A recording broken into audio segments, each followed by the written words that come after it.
Nick, Ralph, Jolie, or Bananas? Jolie sat bolt upright. She pushed Peterwick's arm away from her and leapt from the platform on which they slept 20 feet above the community, their place as pack leaders. She landed without making a sound. The moon, at its brightest phase, illuminated her breasts and lined her legs and body in silver. Many of the male apes were pretending not to notice, but their mates would be sweaty and sore soon, thanks to her. She'd been awakened by a vision of the other. She'd seen him many times before in the memory pod, but hadn't felt his presence in ages. They'd been familiar ones. When she conquered him in their dreams, Jolie knew he shared the vision. She was told this might happen if he still lived. She secured her robe and pulled the tacky leather mask over her supple brown skin and shot into the darkened woods. In the nimble footfalls of a tiger, she bounded over and around sleeping apes and dying fires. Never breaking stride, she reached the fence line and bounded 10 feet in the air before grabbing onto the rope which dangled from the guard tower. Her ascension was effortless as she pulled herself up, hand over hand. She rocked her body, tensing her back muscles and pulling her heels back before tightening her abdomen into a tight crunch and swinging her legs forward and up. She used this momentum to vault her legs onto the platform above and then jerked back on the rope and snapped herself to standing as though she were weightless. Fecus, the ape who was manning the tower for this watch, stared at her, slack-jawed with a piece of poultry dangling from his raggedy teeth. He closed his mouth and swallowed hard. Jolie waited for him to acknowledge her. "Is everything all right?" he asked finally. "Have you been beyond the wall?" Fecus motioned to his mask. "Hey, I earned this the hard way, I did." This referred to the ape tradition of using the hide of one's victims to craft a respectable mask. Young apes wore cats, or old gloves, anything to hide their face. "Not this wall, you fool, the Great Divide. How far have you ventured yet?" "Nay, not that far by a long bit, but I've seen many sunrises out in the open wood. And I've been to the blowjob shack a dozen times or more."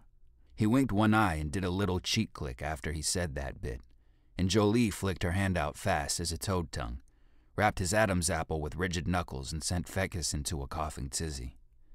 Bits of the masticated bird meat flew from his nasty chompers and whizzed by her face. Fecus continued to cough and folded in half at the waist, placing his palms on his knees to keep from falling over. Jolie reached to his scruffy hair and gripped a firm handful, then pulled his face up near hers. His lips were drawn back into a painful grimace. He was wheezing through his putrid teeth. "Mind your fucking manners, eh?" "Sorry, Mum. Forgot my place is all." She loosened her grip and he slowly returned to his normal posture, which was poor. "You're being sent on assignment.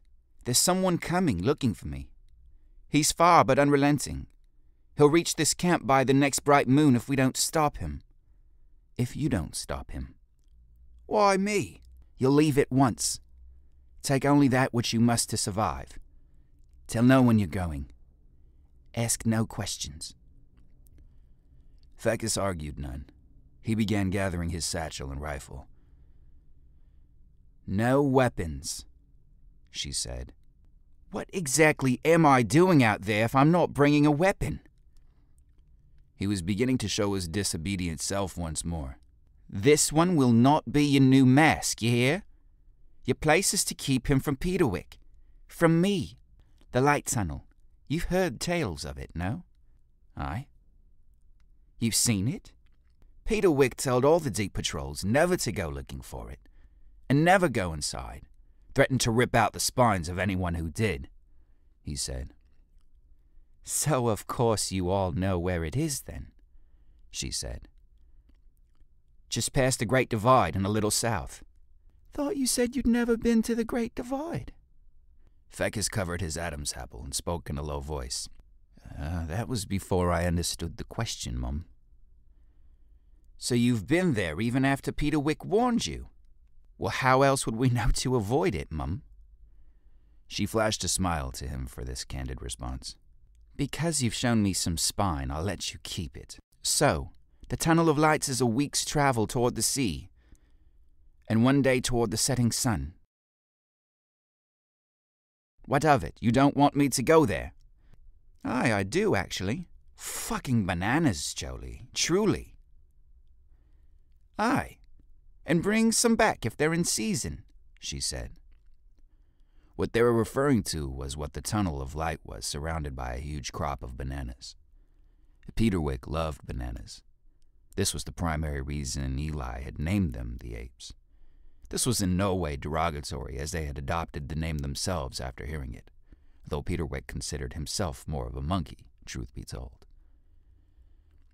"Any other weapons in your bag?" she asked. "Just a knife. Suppose I ought to keep that, yeah?" he said, neglecting to tell her about the compact handheld explosive he'd been lugging around for months while contemplating the murder of her husband, Peterwick the Great. "Carry on," she said, and motioned him on with a blasé backhand wave. "Not a word," she said, and he threw down a second rope, which unfurled and hit the dirt outside the compound's fence. He descended the rope with none of the grace and athleticism that Jolie had displayed on her way up and vanished into the deep, dark wood. Jolie sat at the now empty seat and picked at the bird carcass, awaiting the arrival of the next shift's watchman. She felt foolish to send Fecus instead of making the journey herself, but Peterwick would follow should she venture out.